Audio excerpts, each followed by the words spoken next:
system isn't already, just turn on the console.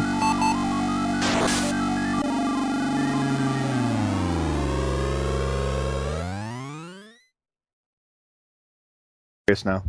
5. How did you know it was Cuban? 4. 3. It's already started. 2. It's already recording. It doesn't matter. Welcome to the AggroCast. Yeah, welcome to the AggroCast, official podcast at AggroGamer.com. This is episode 32, and I'm your host, Michael Camacho. With me this evening, as always, are my co-hosts Ben Wynn and Brian Bentley. And with us today are very special guests, Beau Ryan and Leo Camacho from Radnerd.com. Hey, what's up, everybody? How's it going? What's going on? Mike's my brother. Yeah. As we found out at E3. That's right. We're reunited in the world of video games. No, it was actually funny because when we were at the Sony press conference, it said, like, Leo Camacho said, "What the fuck? There's another Camacho here?" I know, I thought it was the like, only one. It took to, like, the last day of the conference for us to even run into each other. It was like meeting another Highlander, you know? That actually has happened to me before, though. In the Air Force, a very small Air Force base, I actually met another Camacho there when I first arrived. What was his first name? Was he one of the Ninja Turtles as well? No, he was actually Ernesto. He's out. We got to find him and take him out. He was like the fifth. He was like the fifth turtle, right? Ernesto. Yeah, it was like he was the illegal turtle. Ernesto. It's like, what does he fight with? A lasso. And a sombrero. I was going to make a joke about a lawnmower, but Came over for the sombrero. That's what I was going to yeah. say.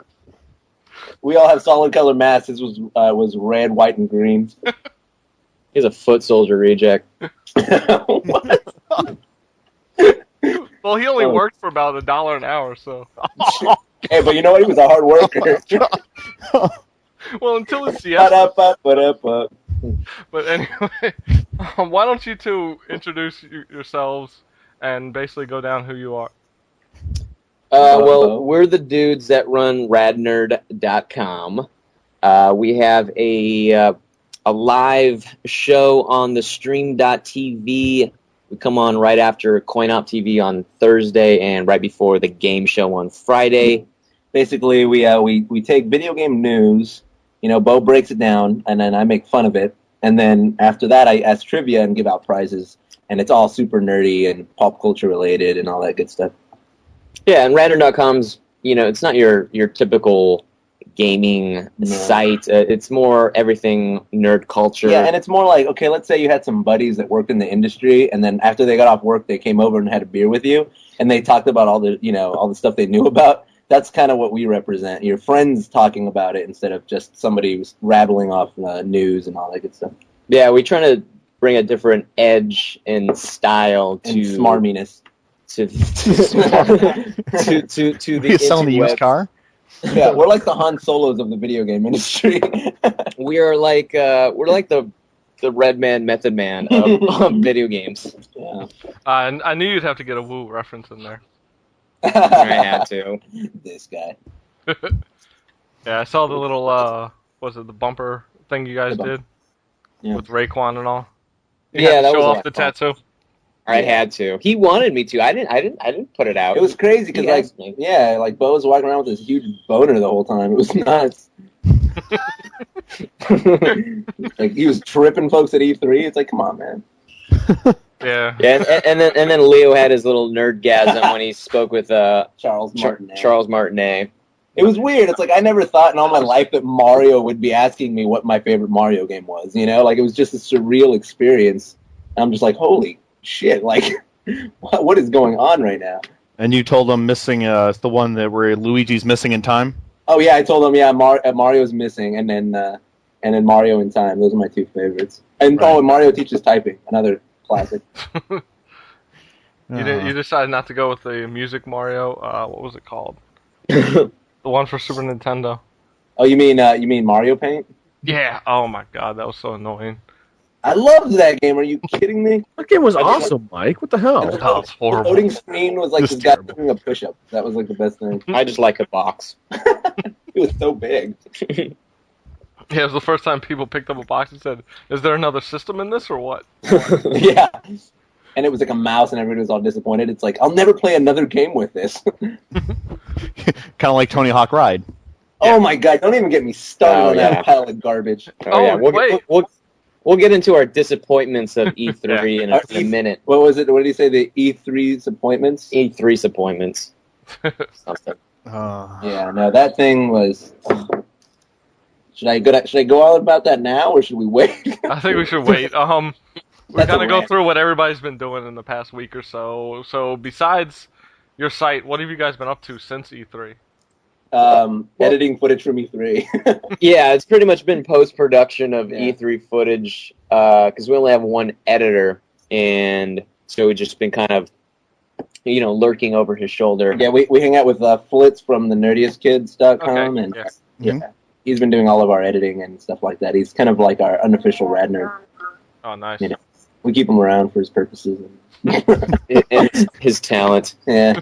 But other than that, as far as playing games, I think what E3 does is I see all the sequels coming out, and what I like to do is just jump back to the first ones and get ready for the second one. So I think- this last week I've been playing Assassin's Creed, the first one. Yeah, I got to beat it before the second one. And I've been playing, the first Modern Warfare. So Yeah, but one thing E3 really did was, it made me appreciate how good of a game Peggle is. Yeah, I was actually playing that on the flight over when I was coming from Baltimore to LA. That is like it's like the stupidest game with the most addicting concept. Like, you drop a ball and watch it bounce off of shit. I want to do that all day long. It's like all I want to Well, play. that's the worst part. I had it on my Dell Mini 10 on Steam, and I had it on my DSi for the Peggle DS. Jesus. I can't help it. It was like, I gotta play it. It's a good game, and it's like surprising how a simple concept can go so far. And it's kind of like that whole Tetris thing, It's a basic game, but it's the best game of all time. You just got to find a good concept, not put a bunch of flashy crap on a horrible game. Exactly. I think it actually deals with most of the audio of the game. Every time you hit a peg, the sounds. Oh, yeah. I think it's real soothing more than anything. And I love how the game doesn't take itself seriously. Like, like the loading times are, it's like installing rainbows and sunshine, Yeah. I heard it's only $1 on the iPhone now. Yeah, that's kind of surprising. I'm surprised they didn't make it like 10, 15, because I'll be honest, buying it on the DS, I was like, wow, I spent $30 on this. Ouch. Luckily, it comes with Peggle Nights as well, but you have to unlock it. But Oh, scored. Great, yeah. for $30, I should have that shit up front. I don't want to have to play it to get another game. You should get a case. True. God. So, well, real quick, Brian, Ben, how have you guys been? I know, Brian, you've been without your woman for a while. Yeah, no, I picked her up last night. It was really nice. We had a really nice day together, just kind of relaxing and, just sitting watching TV. We actually watched the movie In Bruges with Colin Farrell. He's hot. I forget. Dude, it was like a real dark comedy.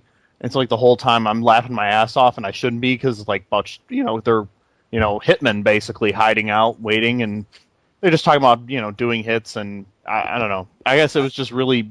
I'm like laughing. I'm like, I shouldn't really be laughing at this, but it's really, really funny. I totally endorse your laughter. Yeah.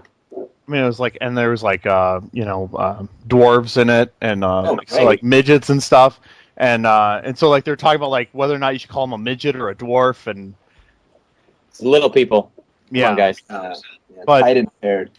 but the whole time it's like jokes about killing people and midgets, and it's Not to like. yeah, I know. So I'm like, I shouldn't be laughing, but I am.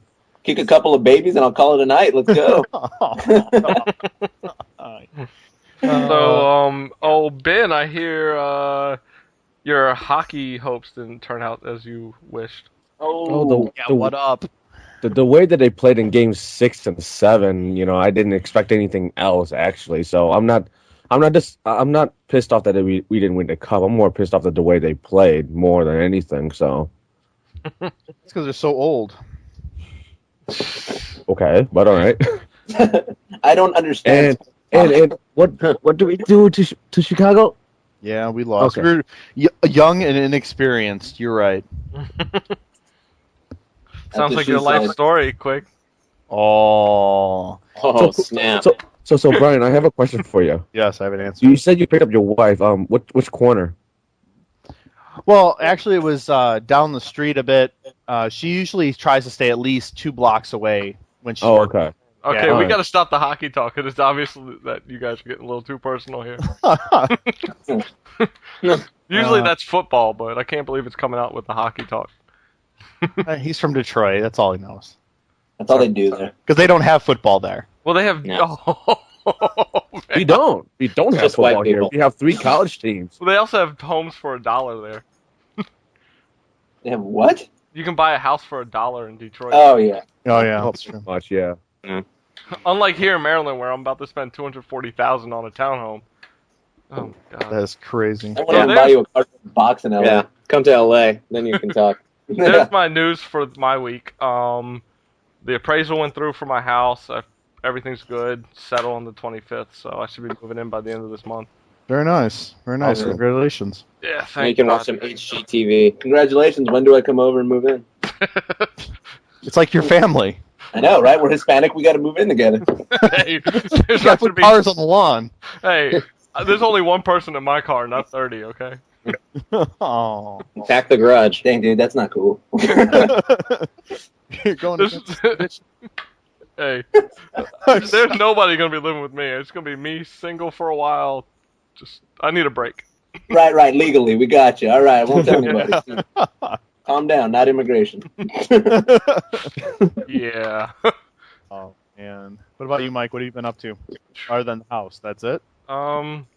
Pretty much it. Working a lot of overtime since I've been back. I'll have about 57 hours this weekend to work. Man, I'm so jealous of you. Hey, you know, I love AggroGamer, but it's not exactly paying the bills, so gotta work a regular job until this takes off. It's a labor of love, man. I understand. You're acting like we're in a recession. Video games are recession-proof, Beau. Didn't you hear? Yeah, only if you're actually working for one of the video game companies and probably you're the producer. Well, So time to get a new job.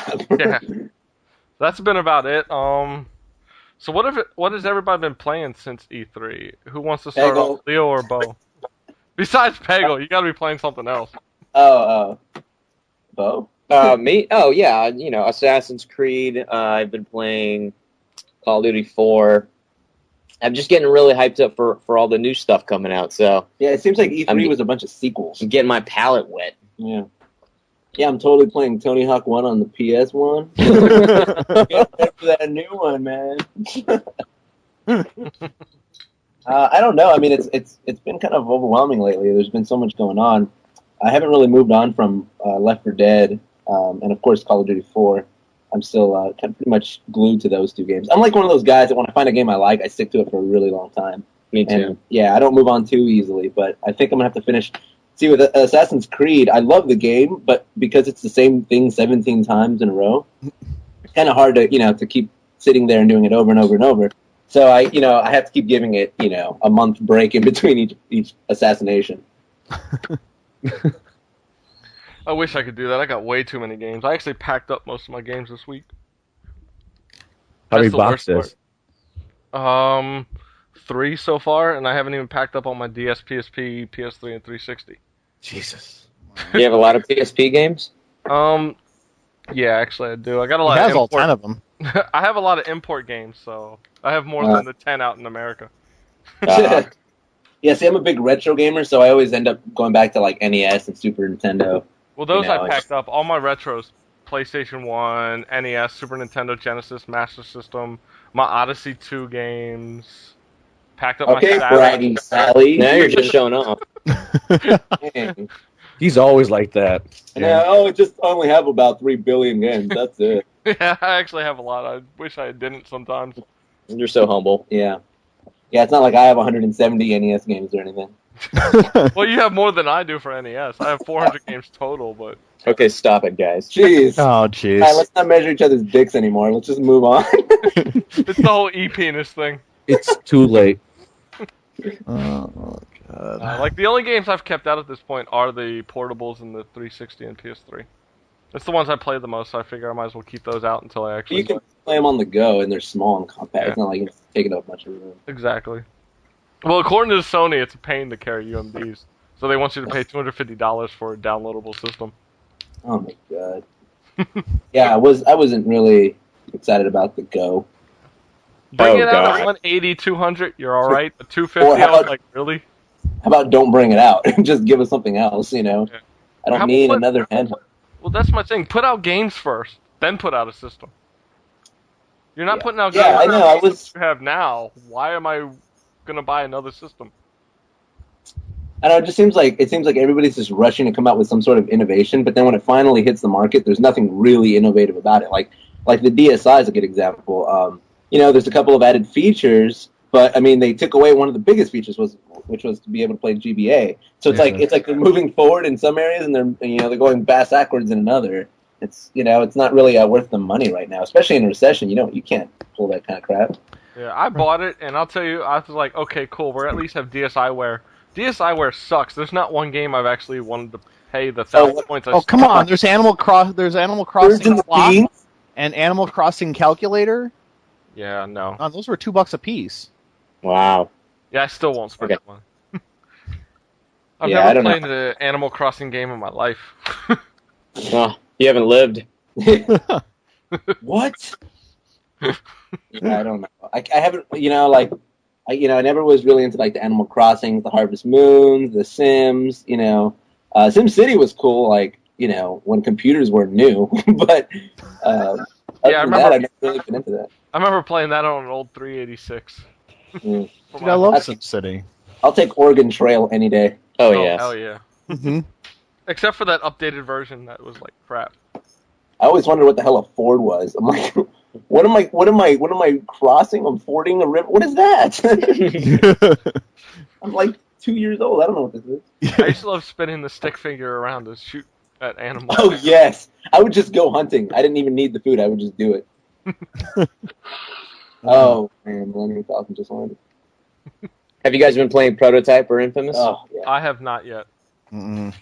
I do a lot of trading on the goosex.com trading site, so I try to get a lot of games from there now because I don't have the money to drop constantly on new games. So Yeah, Prototype. Kind of mixed feelings about that. Like, It's bloody. It's bloody. but it's like the particle effects on the blood and stuff like that could have been a lot better. And given the fact that it was pushed back for so long, you think the quality would have been better because Infamous, the graphics are great. They look wonderful. It's just kind of a stagnant game. Where Prototype looks really dynamic. I mean, it's a really dynamic playing game, but it looks pretty cheesy. So it's kind of like, what was going on? Were these guys having like a meeting somewhere that goes, okay, you can put out the one with the good graphics, and we'll put out the one with the shitty gameplay, Well, have you guys played Infamous? Yeah. Yeah. Like I played the demo and I was like, I don't want to play the main game. I thought the demo Well, was that's pretty exactly bad. my point. There's, you can do everything that there is to do in the game within the first 5 minutes, and that's it. Right. I think the demo is enough. Wow. Yeah, not impressed with either one. Big hype, but I think ultimately a letdown. Pretty fun, but I wouldn't buy them. Yeah. Maybe I'd play them at my buddy's house. That's as far as I'd go. It Good seemed try, like, Sonic. It seemed like Infamous got the better scores because it was from Sucker Punch. Only Yeah. because of the name of the studio, not because of the actual game. Yeah, no, I would have. It's tough to say because Prototype looks like it's more fun to play, but it just, I hate to use graphics as that catalyst for a good game, but in this case, it really seems like, wow, you made us wait this long for this. I'd take GTA graphics over it. So Ooh. Ooh. yeah, Leo's bitter. Vice City. Wow.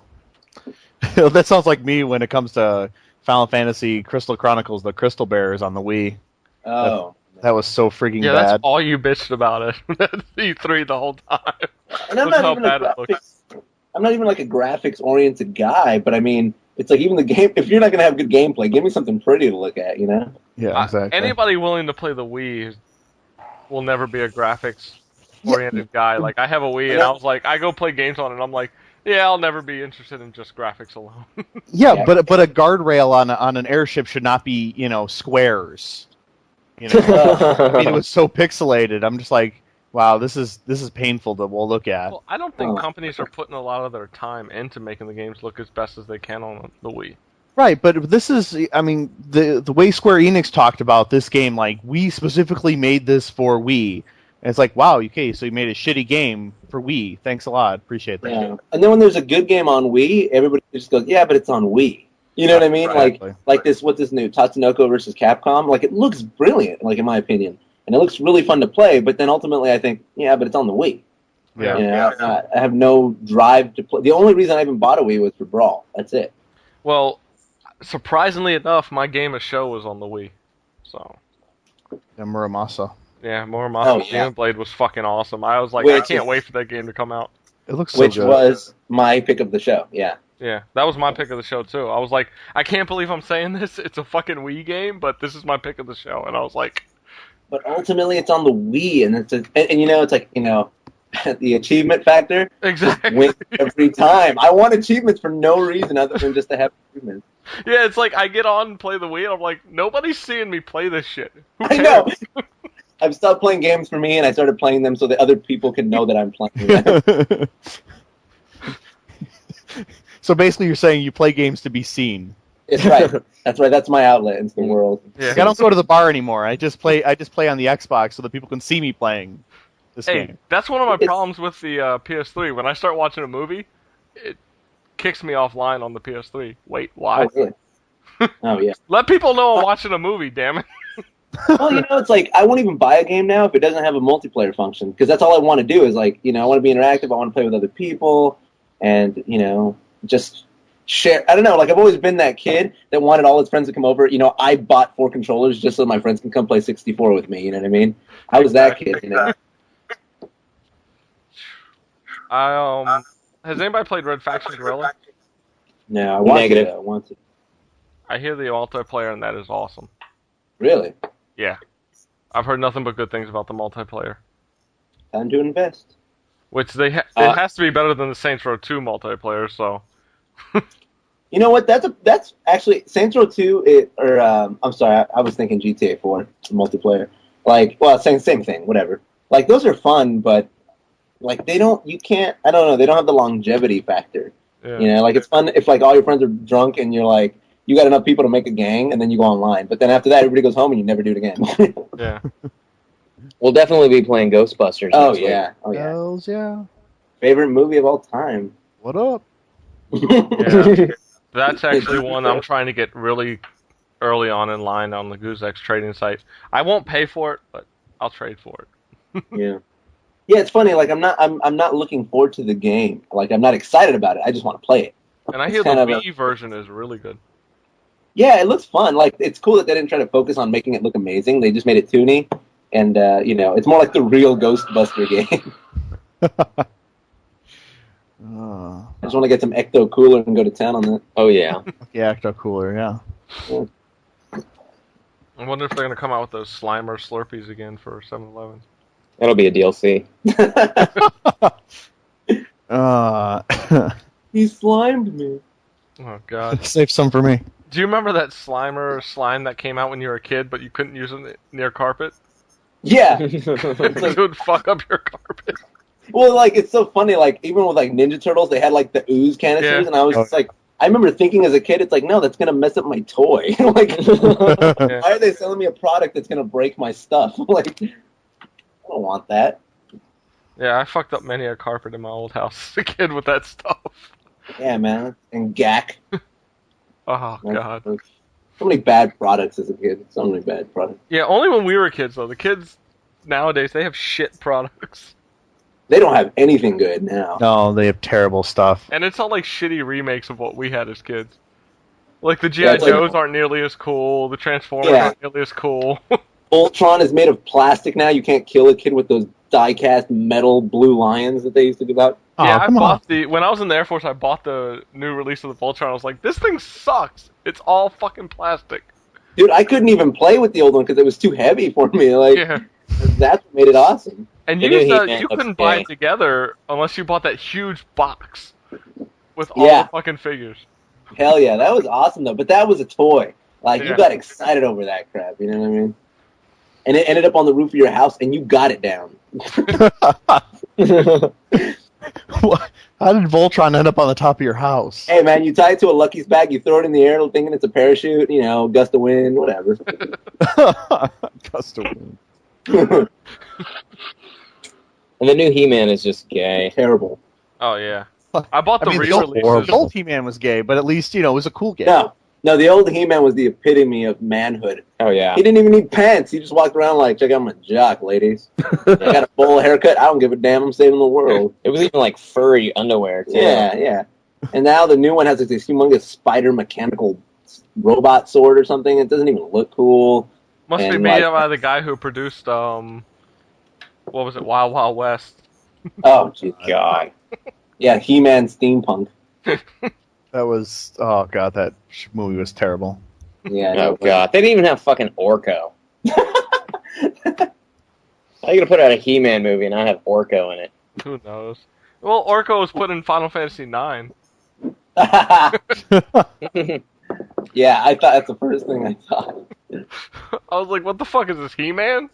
That would have been awesome. That's what they should have done. They should have sold it to, Mattel to make, He-Man Final Fantasy. Oh god. Yeah, no Final kidding. Fantasy Tales of Eternia or something. It had to have been better than Final Fantasy VIII though, so... Oh, do not knock Final Fantasy Oh, VIII. come on. Final Final Fantasy Fantasy VIII was awful. Overrated. Oh, it was freaking great. It was Oh, it horrible. wasn't. It was so It was much the better most- than 7. It was the whole No, reason Final that Fantasy Emo- Final Fantasy VIII was good for people that didn't get 7. Oh. Final Wow. Fantasy VIII was the reason that emo JRPGs started coming out. Yeah, because you know what? 7 wasn't considered emo until 8 came out. And then it's like, oh, great. Everyone's crying over their missing memory. I hated Squall. I was like, after the second disc, I was like, I'm not even finishing this game. I'm done. If I have to draw magic one more time, I'm gonna throw this disc Oh, out. drawing magic was fantastic. It was great for But mechanics. oh my god, yeah. And then like they had the Triad card game. That's all I did That was anyways. horrible. Oh, come I on. hated that music. That music was Oh, awful. are you kidding me? Okay, I'll give it that. I like that music. Yeah, see? But The only good part of that game was the ballroom Laguna. dancing scene, and that was it. Laguna's the only good part of that game. Period. He's such a bishi. I mean, they didn't make another bad game until Final Fantasy 12, so Oh god. I said 10 was a good movie. 10 was awesome. 10 was a better movie than Spirits Within. Wait, so you're saying 10-2 is a better game than 12? Yes. Oh, Yes. what? Oh, no. You said you stopped playing it after like 30 minutes. Yeah, Mike. because it froze on me, and no, it wasn't after Like, 30 you minutes. lost all your little It was costumes. 3 hours. It was like I didn't save for Listen 2 to hours. the girls It argue, froze. Bo. I'm all about the fan service game, so I'm sorry. Yeah, they should have just called it Final Fantasy X-2, The Adventures of Britney Spears. Or cosplaying for fun? Yeah, cosplay ideas for the future generation. Yeah, That's all it was. you ever go to anime convention? People are cosplaying that shit all the time. Yeah, and then you have all these like horrible-looking Rikus running around. No, the Rikus actually tend to be good. It's the Yunas that tend to be like 300-pound women. Yeah. How do you know that, dude? See, it was a test. The worst are also Sailor Moon, where they're actually guys. How about man phase? Oh, Yeah, God. the man phase. Oh, Jesus Christ! Yeah, trust me, I go to the one here in Baltimore every year. It's bad. Hey, I'll be in Baltimore this August, man. Really? Yeah, I do a show.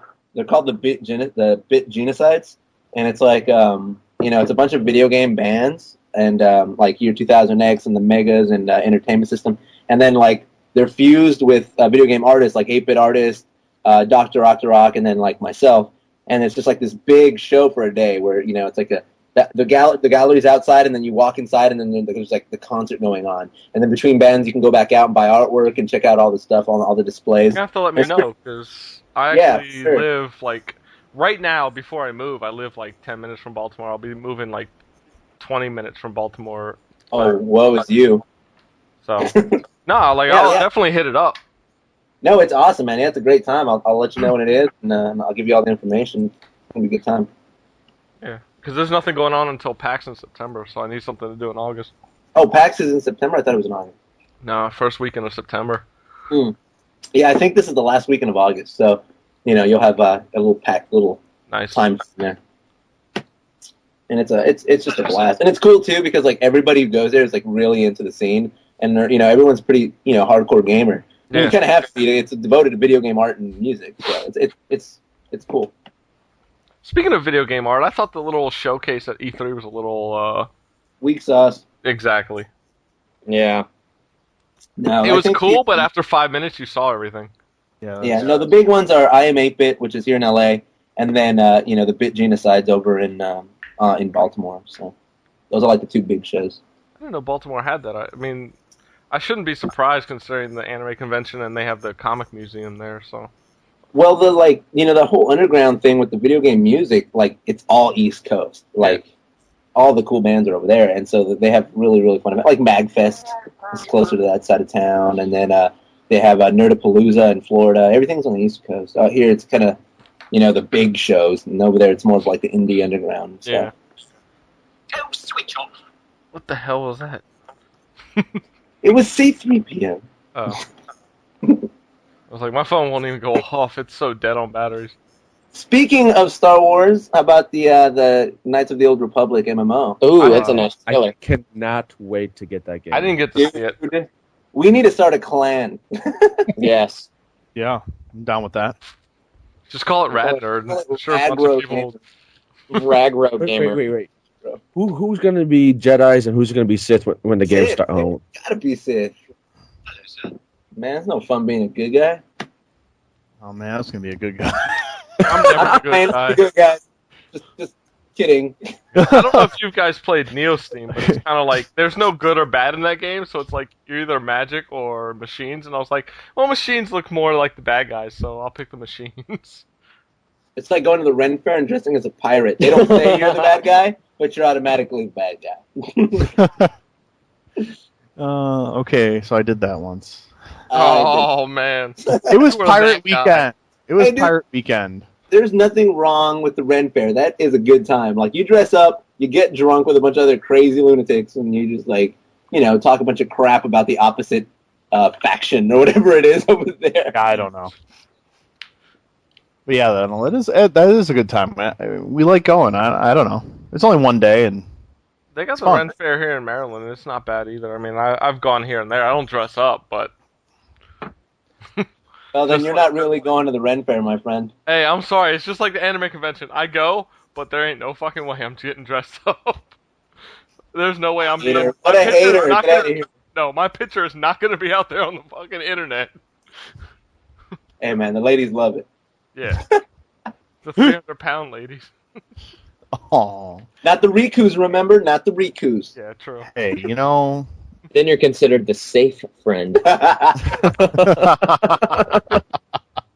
The Captain Save-A-Ho, if you will. I don't know. Oh, you know what game I recently started playing that has been out for a while? Was War Rock. And I gotta say, that game is the best way to pass a couple hours at work when you have nothing to do. I've never heard of Have it. you've never heard of it? It's like this downloadable game that you play online. It's kind of like a Counter-Strike. Graphics are pretty simple. It's nothing heavy-duty. It's pretty fast-paced. But it's made just to be downloadable. I think it's pretty cheap, too. I don't think it costs very much. And you can download it for a month for free. And, it's like the best game to play while you're at work because it runs on minimal requirements. It's really, really fun. I can't play it at work. That's the sad part. Well, neither can I, but I still do. Yeah, my job, trust me, I can't even say where I work. So, I can't play it. Dang. it's that hardcore. They will kill me. Basically. So where do you work? Can't say. where was that again? Just know it's the Kmart? Maryland, D.C. area. You can figure out something. No, I really Starbucks. can't. Yeah. Target. Yeah. He works at Starbucks Walmart. is not paying for a $240,000 home. Well, it should. Probably 7-Eleven. Yeah. All right, Mr. Braggity Braggerson. Let's move on.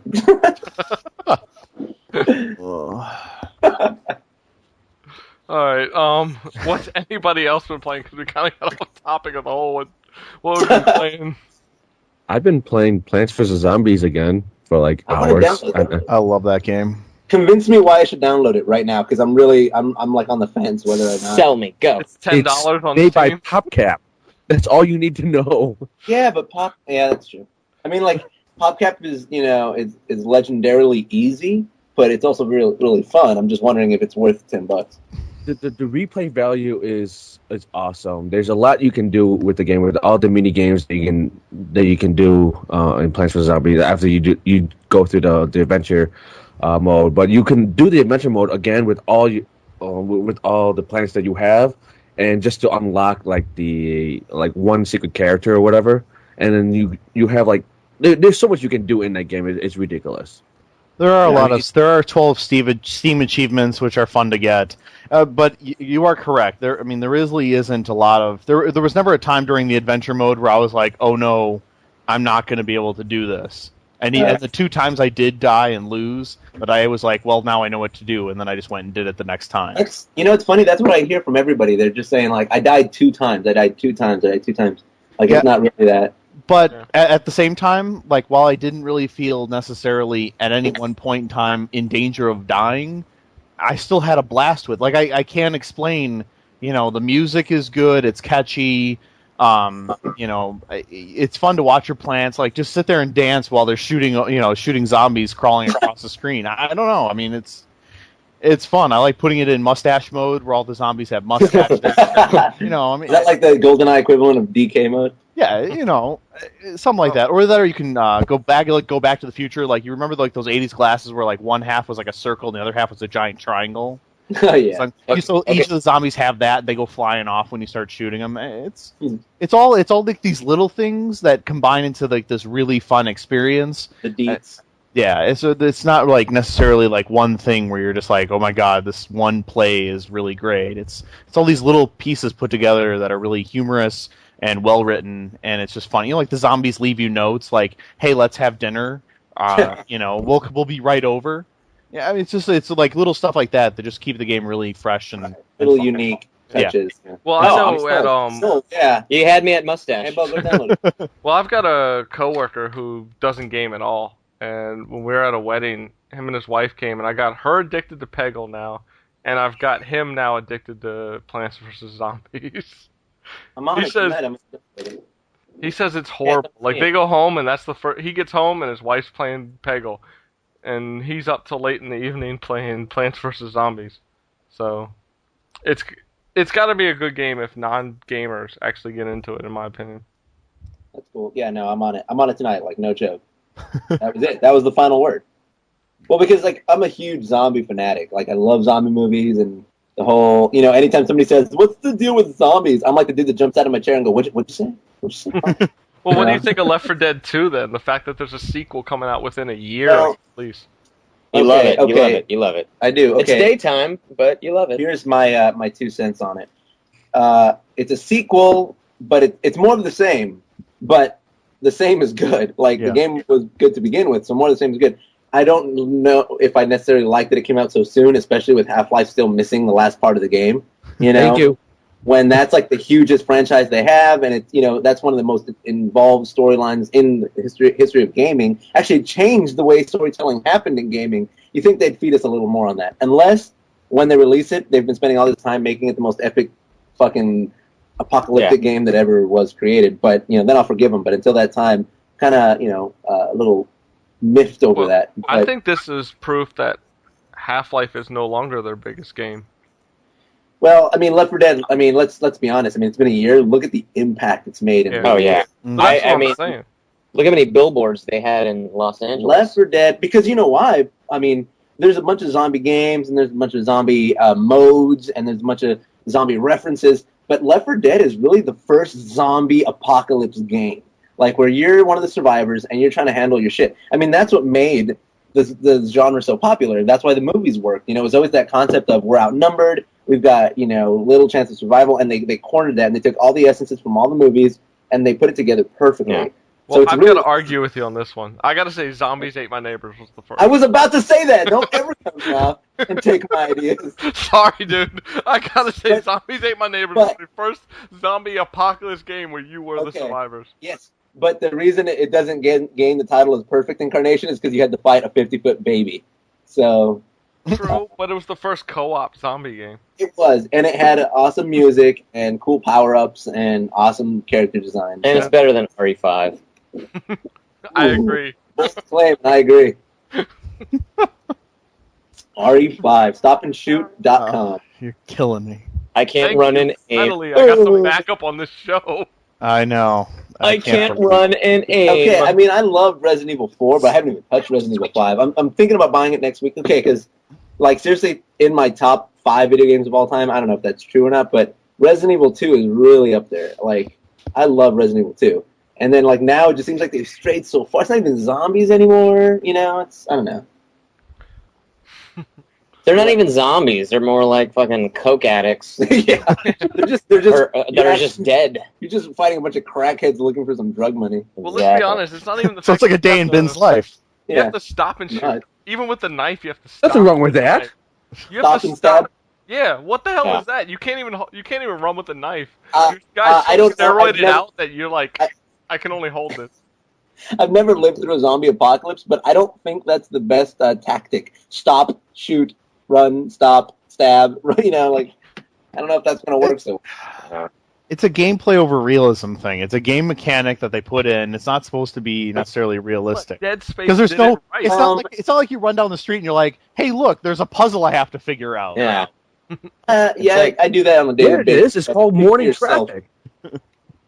Okay, look, I understand the suspension of disbelief. I mean, if I didn't, I would really believe that attaching a raccoon tail to your ass can make you fly and you can get a one-up mushroom. But, like, Yes. you know, I understand that. But at the same time, when I look at other games that exist, like Gears of War or, you know, Call of Duty franchise, where it's run and gun and there's constant action, like the whole stopping feeling just doesn't really, you know, No. it doesn't add to the imminent danger. Yeah. Look at It's like Dead control Space, alt though. delete.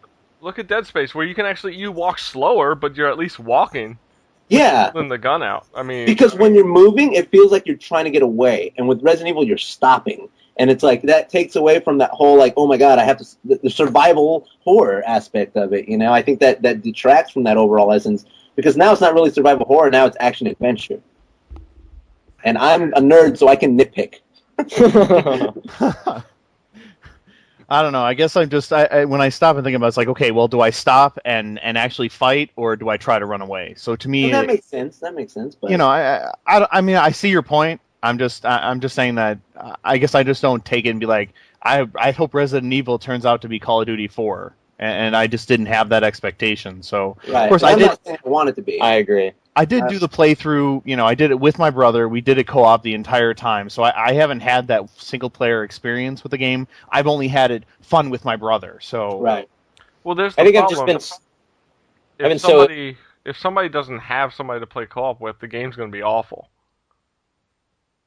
So, did we just lose them? did we? Hold on. Yeah, they- we did. We apologize for the technicalities, senors and I think they just hang up on us just because they don't like us. this will be me editing. Well, someone forgot to pay their internet bill. Oh, I blame this on Brian because I'm not the one hosting tonight. Hey, you know what? All of a sudden I looked up and they were gone. I don't know what you want me to do.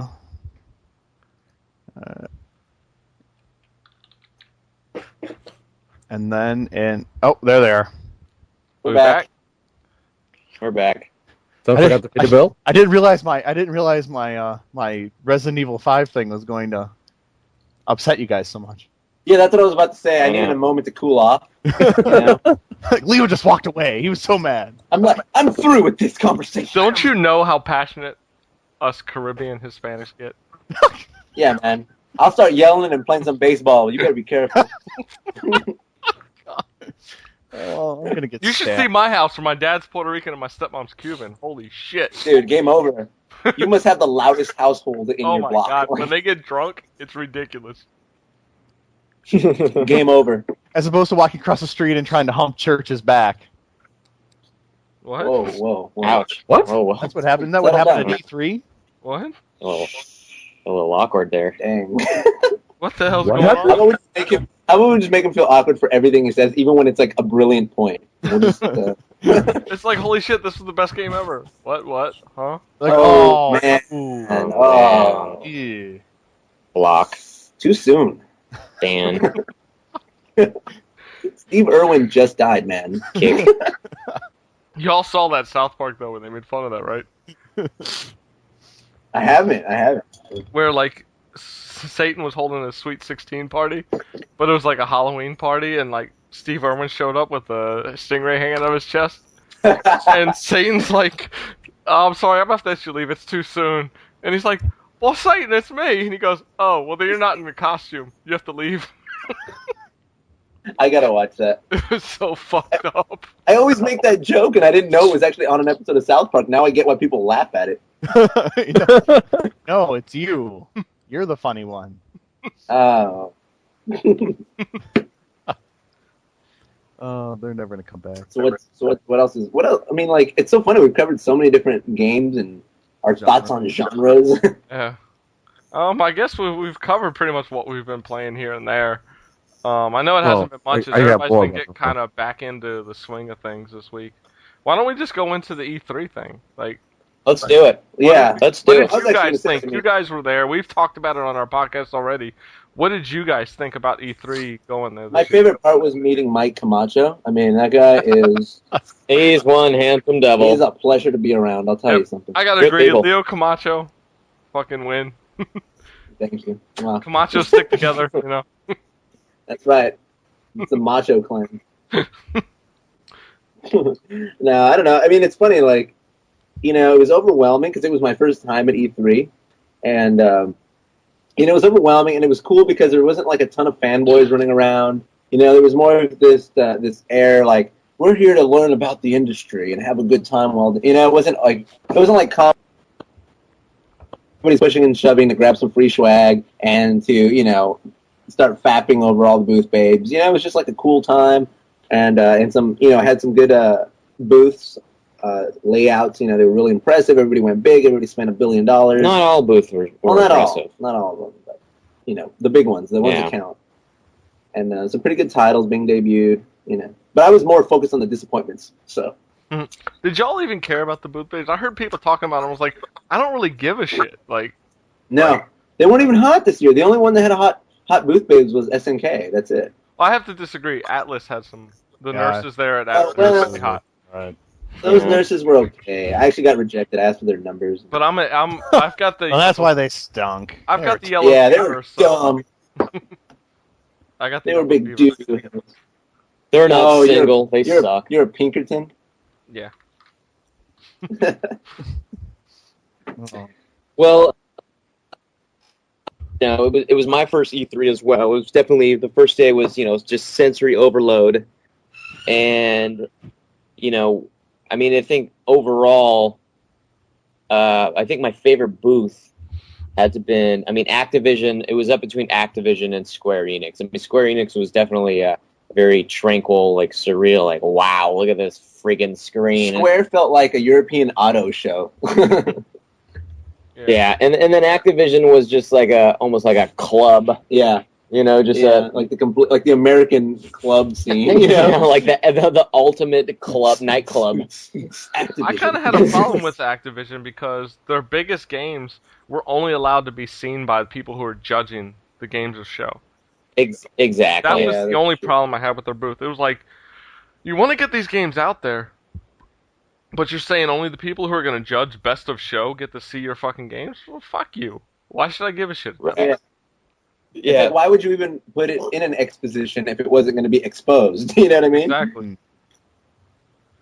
I personally, Yeah, I thought Sony was the best booth. I liked their layout. Sony had a lot of great eye candy.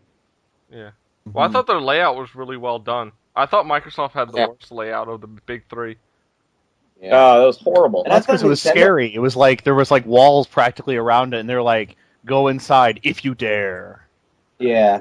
No, they really Yeah. had that closed off. And then, like, Nintendo was huge and airy and very futuristic, and all they had was Mario. And, like, I was like, okay, well, all this room for, like, 2 games. Yeah. Nintendo gave me a headache. It was so white in there. I was like, holy shit, I can't even fucking see. Racist. No, not white Yeah. like that. It was just blinding. It was like, holy Oh, shit, too turn down the soon. lights a No. little. I felt like I walked in there. As soon as I walked in there, I felt like, wow, I was immediately on a Wii board. Yeah. On a, I was like, a Wii Fit board. I need to get a facial scrub and, you know, pluck my eyebrows. You know? Yeah. I Like don't where Zoolander.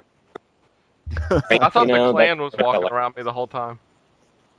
Oh, jeez. Wow. Yeah, I don't know about this new direction. Nintendo is very corporate-y now, and it seems forced. It doesn't seem natural anymore. It's almost like Nintendo's turning into Sony.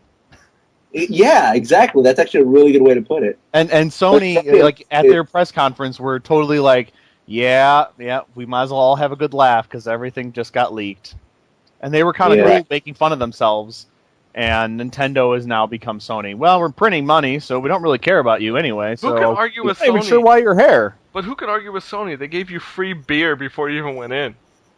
Dang. It was like open bar, drink all you want free before beer you come and food. You're gonna love it if you're drunk. Can't complain. I had a couple before I went in. I was like, oh shit, it's open bar. And people were like, it's 10 a.m. I was like, it's 1 p.m. back in Maryland where I'm from. Give me a fucking beer. 5 o'clock somewhere. You know, it's funny. Like it seems like Capcom is the new Nintendo in a weird way. I did not like Capcom. You know, I thought they were assholes. Well- Capcom was in there. Well, not the company itself, but just like their, like what they're putting out. I think they're on the verge of the right idea here. They're really, really into the fan pleasing right now, and that's where the industry needs to be. Like Nintendo used to be like that, but now it's kind of like, oh, we're just going to do the Nintendo thing, and you guys are going to want to like it because we're Nintendo. Yeah. Whereas opposed to Capcom, that they're listening to their fans. They have a really strong, community manager in Seth Killian, and like they're redoing, really releasing Marvel vs. Capcom 2 10 years later. They're listening to the fans. I know that Tatsunoko is more of a Japanese crowd, but that's still a pretty hardcore fan-based game. Speaking of the Japanese crowd, I have one problem with the Capcom is Fate Unlimited codes for the PSP is coming out as download only, and I have a big problem with that. Why is that? Because I'm very about if you're going to charge me $30, I want something in my hand. Oh no, I'm the same way.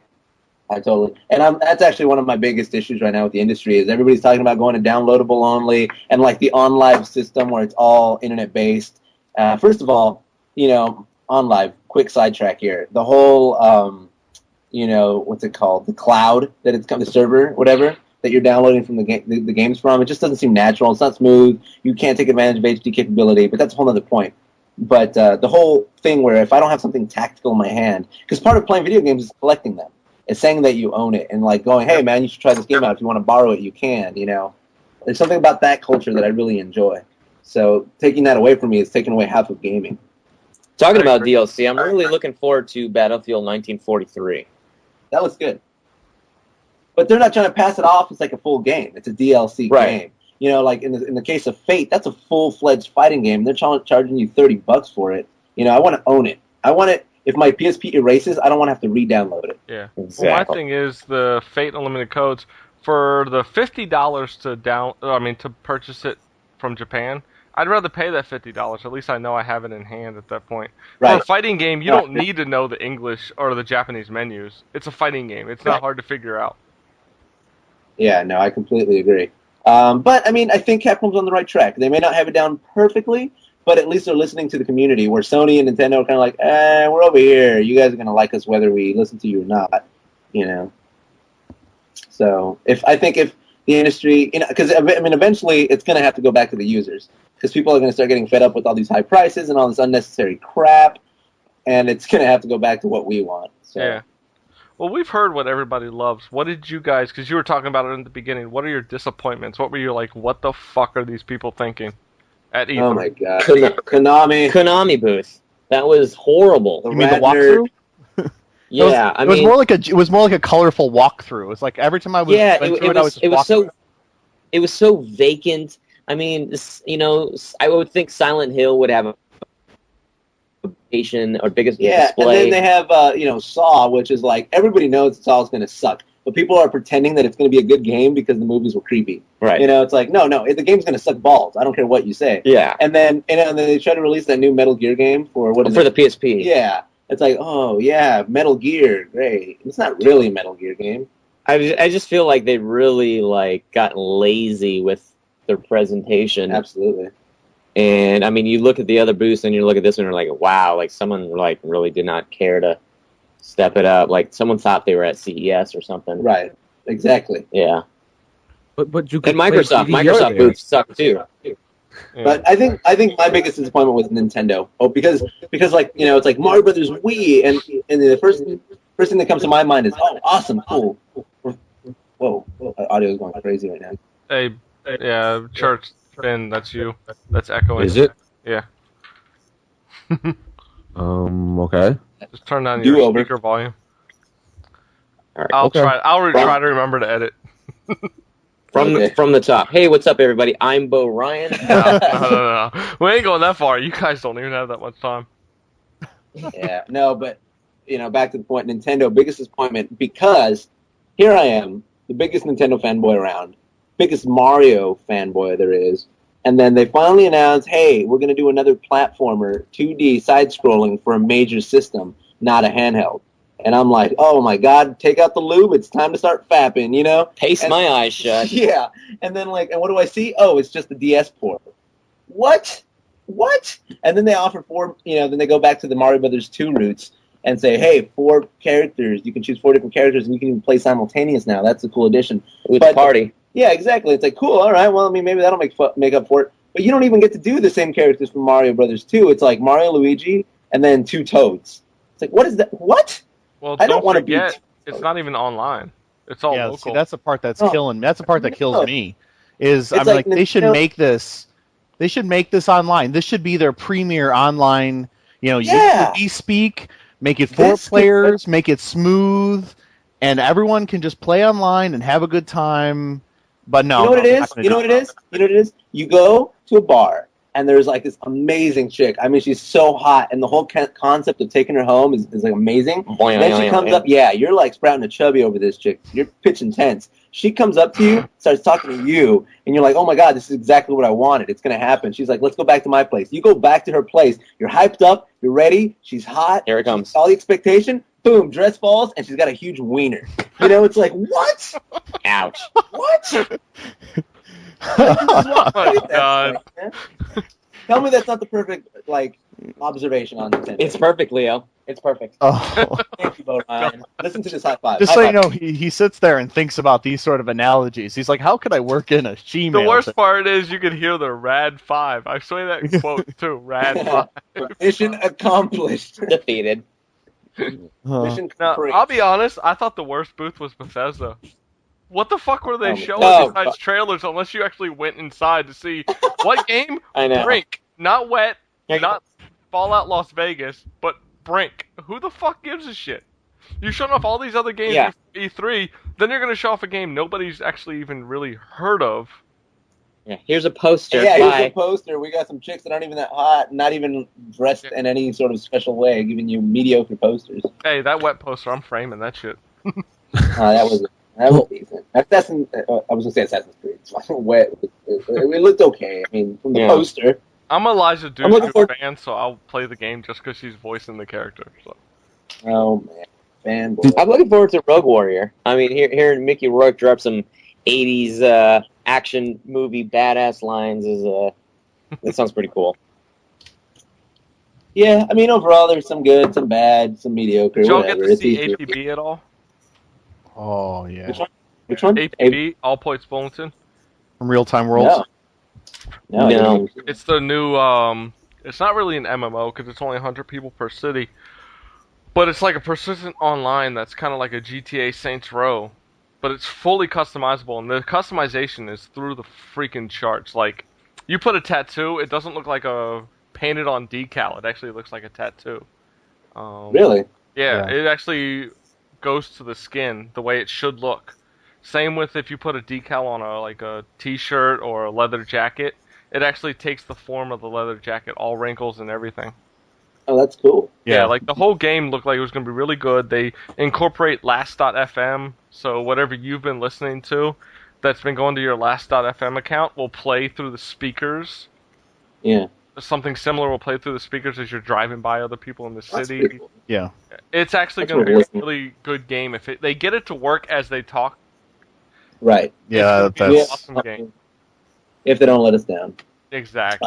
We got to try out a game, or we get to go meet some people from, I can't remember the name of the studio exactly, but the game was called Darkest of Days, and it was like, Oh. did you guys hear about No, I went to it. I think it was it 8 Monkeys or something like that? 8 Monkeys? Yeah, 8 Monkeys, and they developed their own engine, and it was kind of a cool concept. thing I liked about it, basically, you're this guy, and you're fighting in the Alamo, I think it was, or Little Bighorn, and as you get shot by an Indian, and as you're dying, a time traveler comes from the future and like rescues you because you weren't supposed to die. And the whole concept is there's people in history in these major battles in history that weren't supposed to die and they were never accounted for. And there's like this agency in the future that rescues those people, and they go back and rescue more people from these battles and blah blah blah, and they help them end the way they were supposed to end. They save people that died that weren't supposed to die. That time stays on a linear track. But it's kind of cool because you get to go back into all these weird battles that you never really seen in games, like the Battle of Pompeii, the Battle of Little Bighorn, the Alamo, all that good stuff. And it's like, now, character model-wise, and it's all open field. It's not like Call of Duty where you have to follow a track. It's just like a huge battlefield, and you're just running around it. You're just another guy in the battlefield. Oh yeah, that was the one thing I absolutely loved about that when they showed the demo to me. I was like, really? Where can I sign up and get this game right now for the PC? Yeah, and it's like, character models weren't that impressive, but I gotta say, like, landscaping and lighting, I've never seen anything like that. And it's some great weapons, too. Yeah, and it was kind of cool, because, like, you're, like, in the past, like, everybody's got, like, bows and arrows, and you come out with, like, this, like, futuristic missile launcher. Yeah, it was great. Now, did you guys have a surprise with the show? Like, one game that you weren't expecting to pop out at you? I think it was definitely Fairy Tale Fights. I don't know if you guys saw that. It's going to be on the PS and Xbox. I gotta say, it's kind of like Viva Pinata meets God of War. Nice. Because that's a common mix. Yeah, and you definitely get that like good feeling when you're playing it. It's when you're like playing Little Big Planet, but you're playing like fairy tales like Goldilocks and all these other games, but it's bloody. And it's M rated, and you're playing this. You're like, what is happening here? I love this, and that was definitely a game that I did not expect that I really want to get. Yeah, and they debuted this new game using this crazy light technology. It's called Duck Hunt. It's pretty cool. Like, you point a gun at a screen and you shoot ducks. I mean, that's groundbreaking. Oh, not expected. I gotta say, mine personally was Section 8. I don't know if you guys saw the South Peak games. After they've put out some real stinkers lately, like Legendary, X-Blades, and Velvet Assassin, I've been kind of like iffy about the games they've been putting out as of late. But Section 8 was a nice mixture of Tribes and Battlefield 2 in a really futuristic sense. And after playing it with 12 people there, and then it was like another... I think they said another 20 that were just bots. It actually played very well.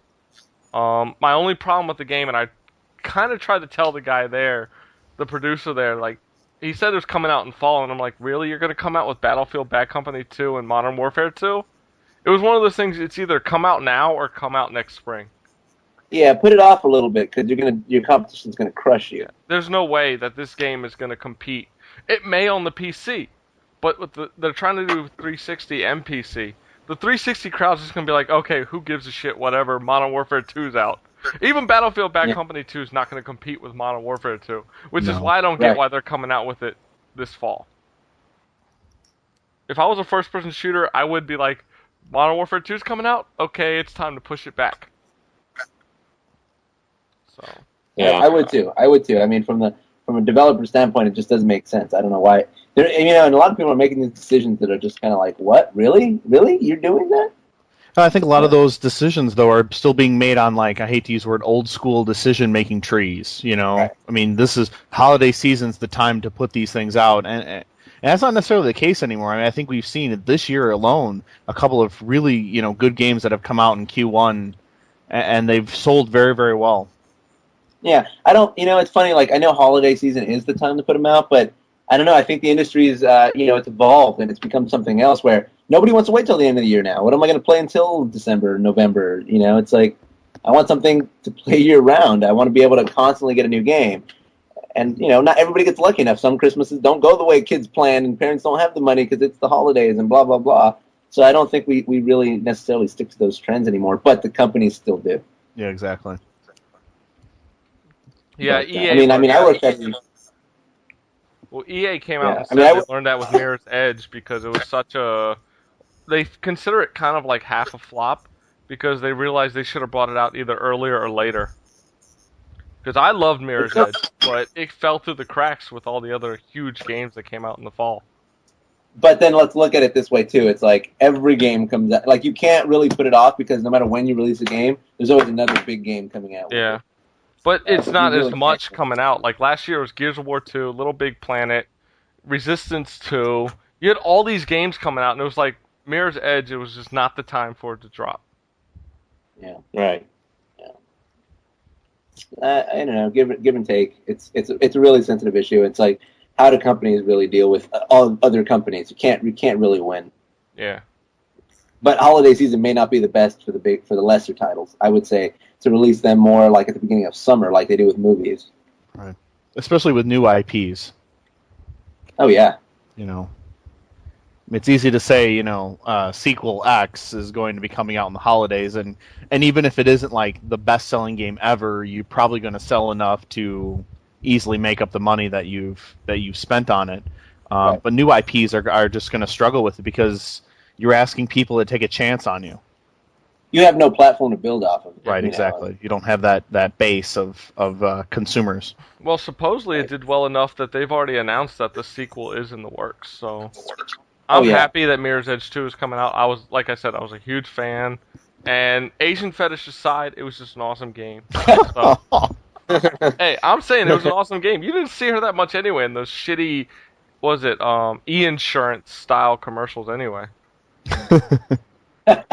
Or e-insurance, I think that's what they're called. Fucking horrible style fucking cutscenes. Hopefully they get rid of that shit and keep it 3D next time. Yeah, I know what kind of cosplay you're looking for next. So. Hey, they better be there. Sure. We never talked about how much we hate the Tony Hawk board. You know what? Andy actually played it, and he's a skateboarder. I mean, you walk into his place and you see the skateboard as you walk in. He actually thought it was actually decent. No. Wow. I'm serious. He actually liked it. And he wouldn't pay $120 for it, because there's no other games to play with it, but I personally think you should sell the skateboard and make these games downloadable. I mean, I think it would be, it's a good concept for a snowboarding game, because you're not flipping a snowboard. Yeah. You're not, you're not doing kick flips and 360 shove-its and all that stuff that you did in Skate 2 with that board. Yeah. So, I mean, it would be great for a snowboarding game, but for a skateboarding game, that's like a whole different thing. It's just like almost like you might as well get a freaking peg stand and a peg stand. You know what I mean?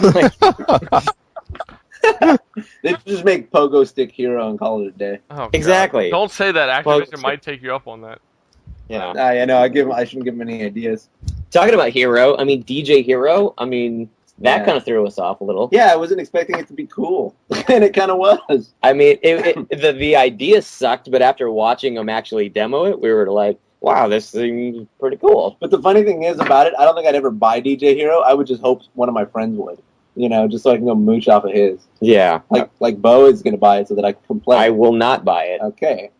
You know who will buy it is Rob Welkman of CoinOp TV, because he's like a rhythm game fanatic now, because that's like the only kind of game that he's like really good at. Wow. Yeah.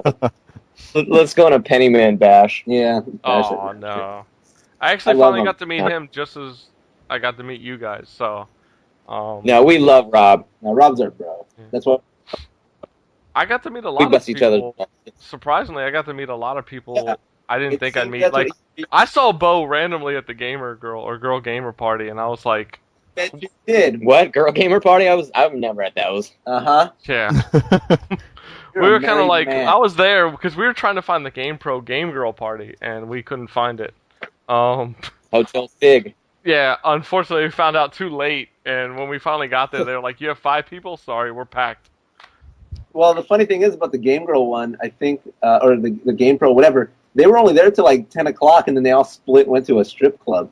Yeah. So, nice. Rachel, I co-host with Rachel on Gametopia sometimes, and she was the one who invited us over. But by the time we found out exactly where it was too late, so...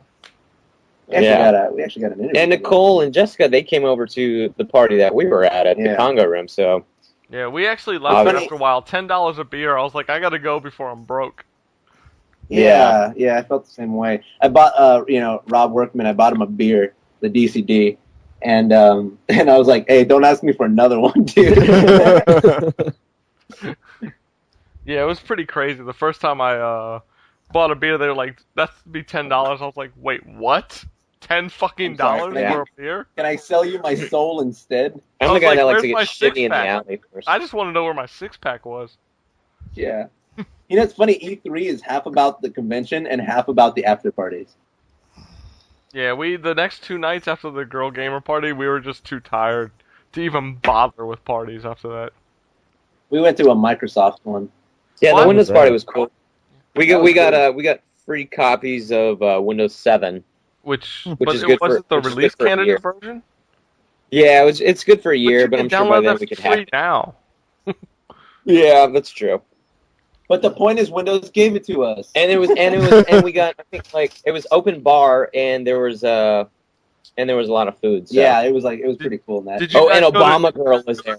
Oh, yeah, we God. met Obama girl, that girl that sings that song, "I'm in Love with Obama." Can I slap her? Oh, she's trash. She has like 2 managers, and they're like, The biggest D-bags. yeah, they're just like huge in New York. They thought they were like Puff Daddy. Hey, yo, you want to talk to the Obama girl? You can give me a card. You know, I'm like, yeah, all right, here you go, dude. Yeah, she's right up our alley. Go tuck your tank top.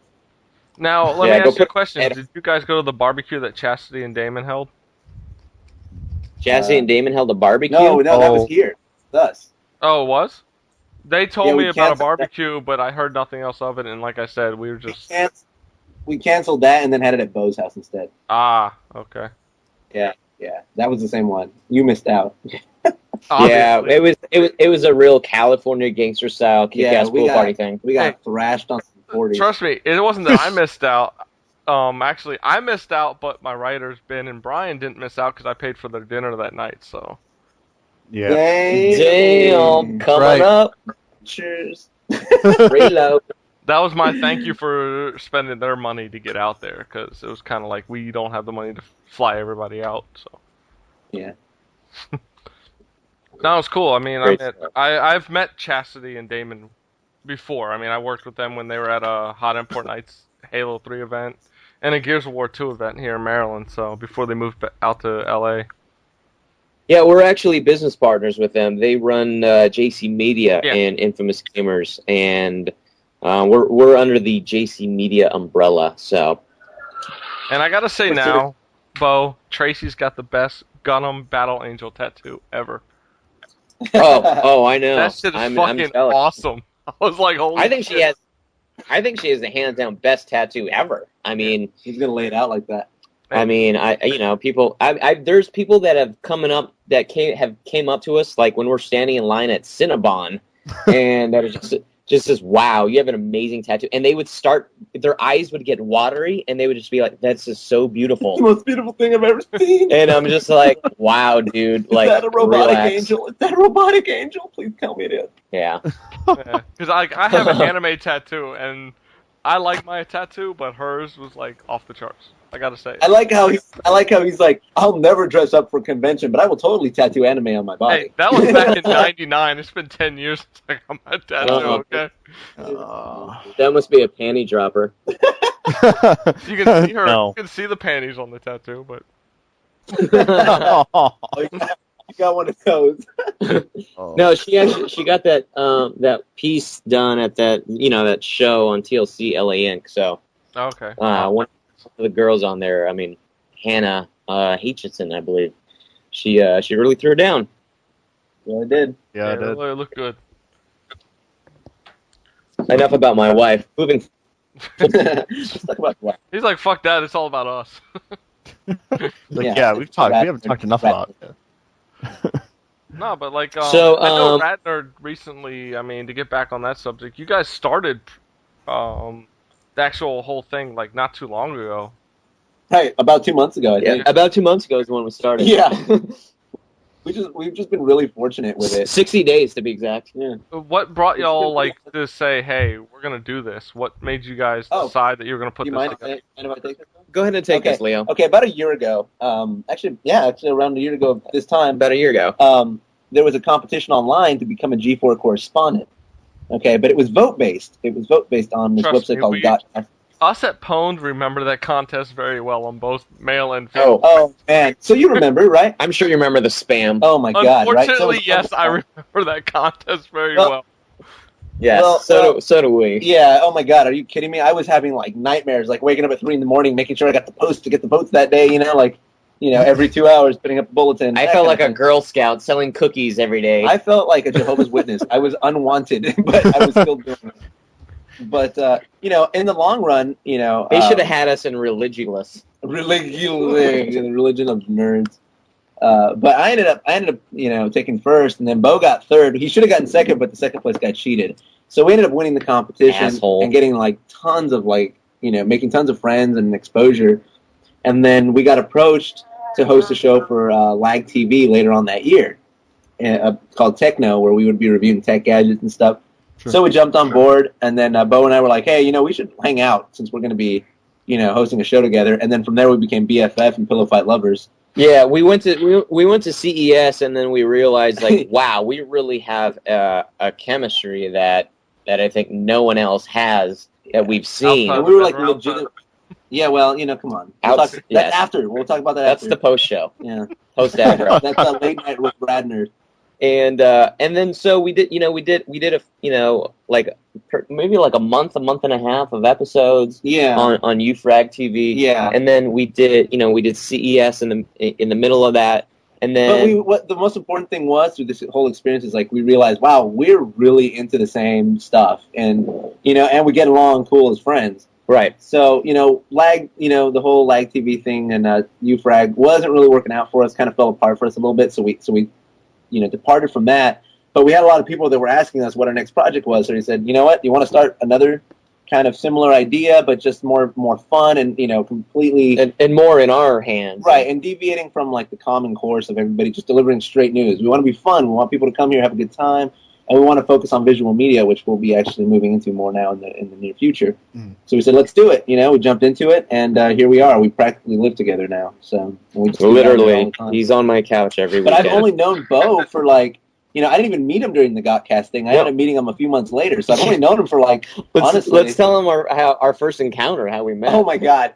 All right, so we're at E for All, right? So cute. And, Was it no, it was Wizard. oh, it was Wizard. That's right. It was Wizard World. yeah, Wizard World.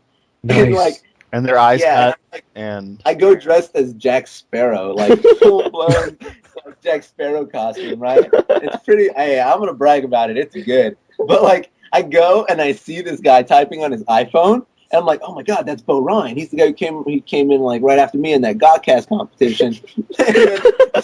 So like I walk up to him in like full pirate gear. I'm just like, "Hey, dude, what's up?" And he's just like he's typing on his iPhone, and he just pauses and looks up at me, and he's like, "Who the fuck are you?" And I'm like, what's up, dude? I'm Leo. I'm Leo Gizmatic. I won the GotCast competition. And he just gave me this look like I was beaten out by this douchebag.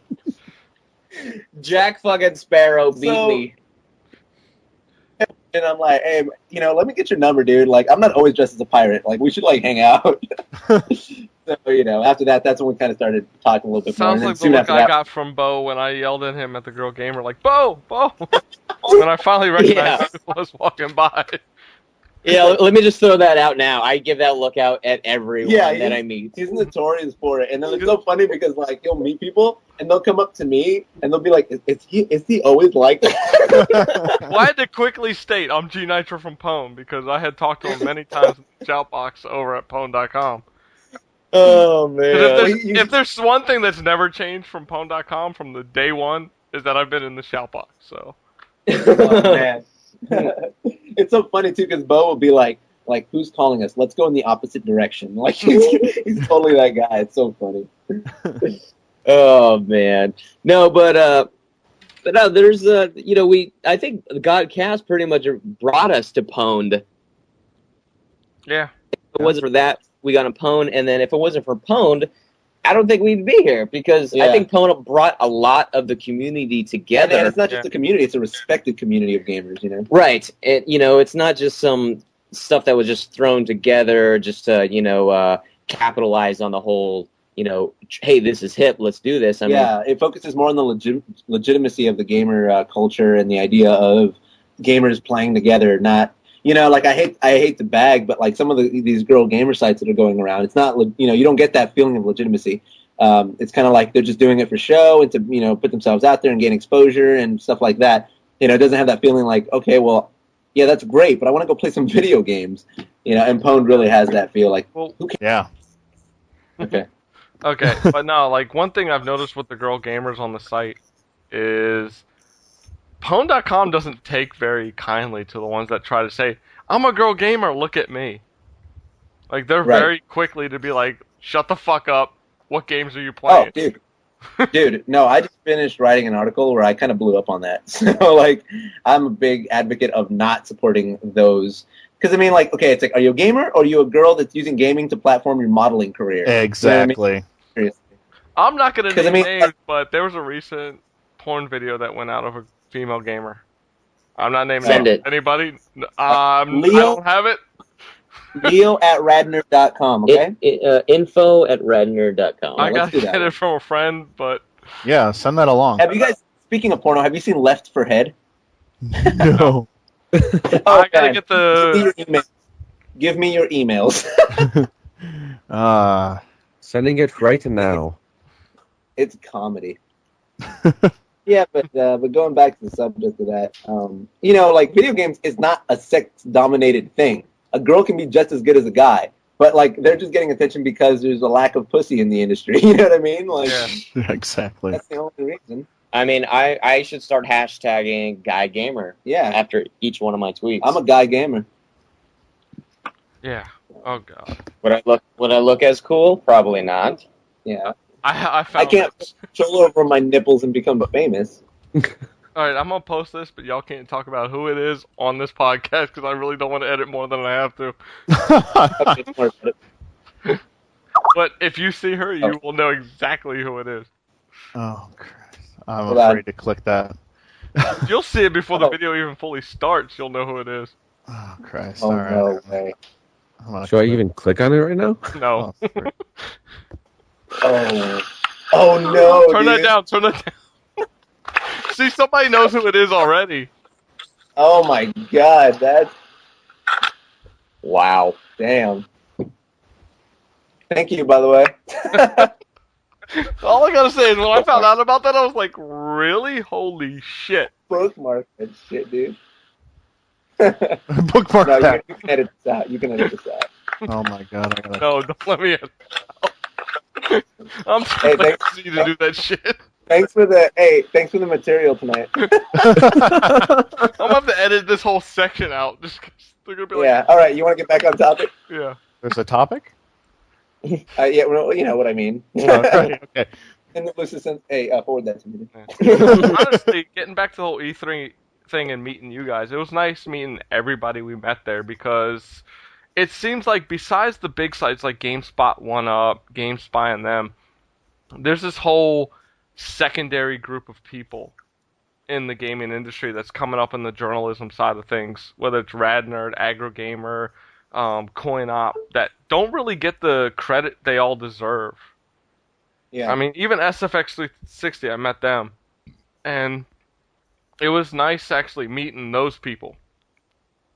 I mean, it's always great meeting the guys like Dan Shu. It was cool meeting him. Somebody that I looked up to as a journalist. But it was cooler meeting the guys that are around our level of things, where it's like, we're trying to get up there. And we're not looked Right. down upon. Because one of my problems with, I've followed the 1UP people and stuff like that on Twitter or whatnot, but I had one of them, and I'm not going to name names, follow me, and I didn't realize they were on Twitter. I followed them back, and then they removed me like an hour or two later.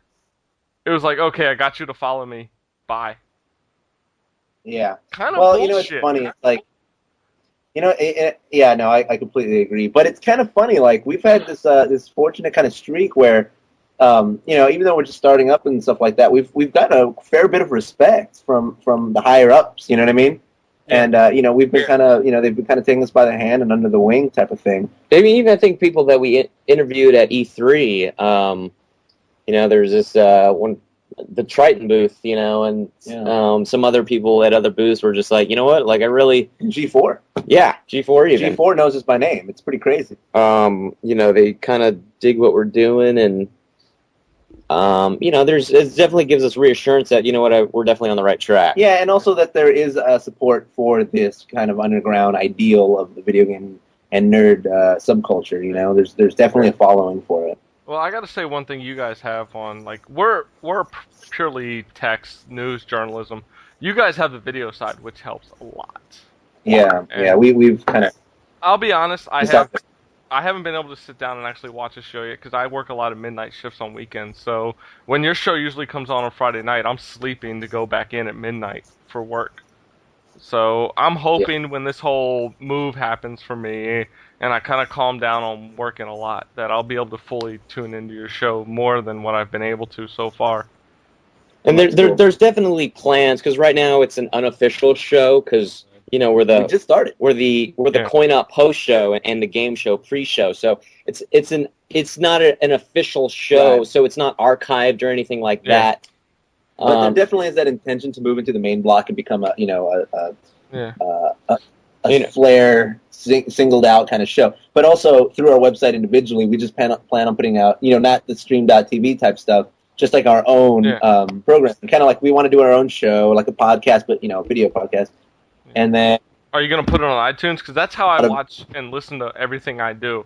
Because I do it on like the midnight shifts or whatever. I have the podcast there that I'm listening to get me through the night. So that's definitely an intention. And not only that, but we also want to really get into, like shorts, and we actually want to do a web series.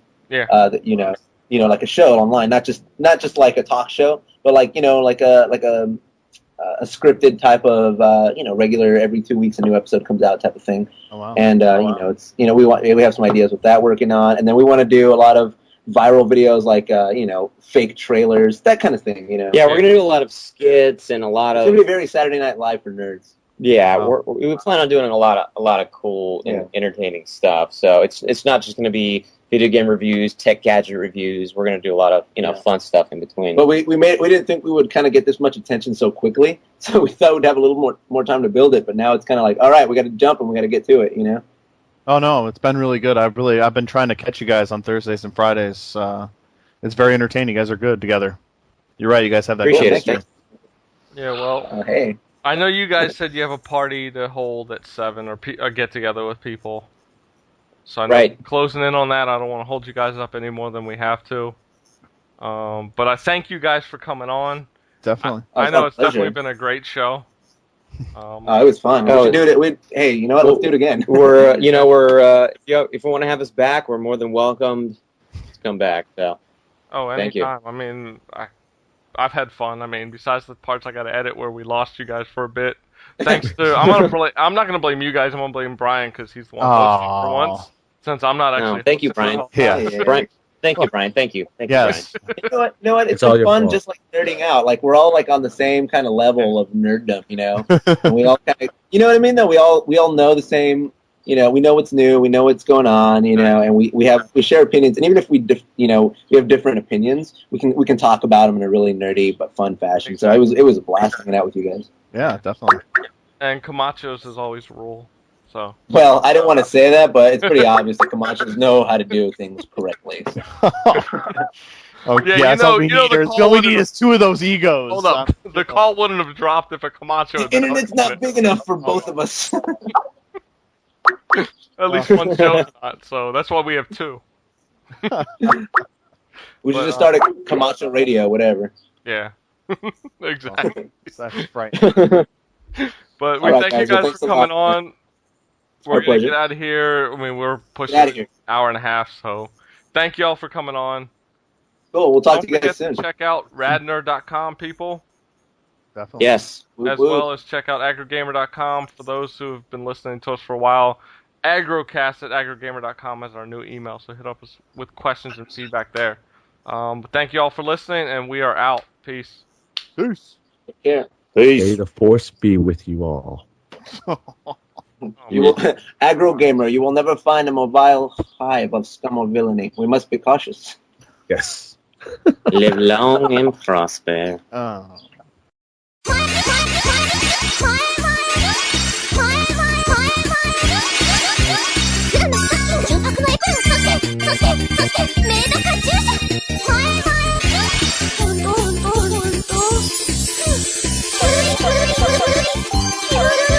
Mio のやつ照れてるぞ。違う。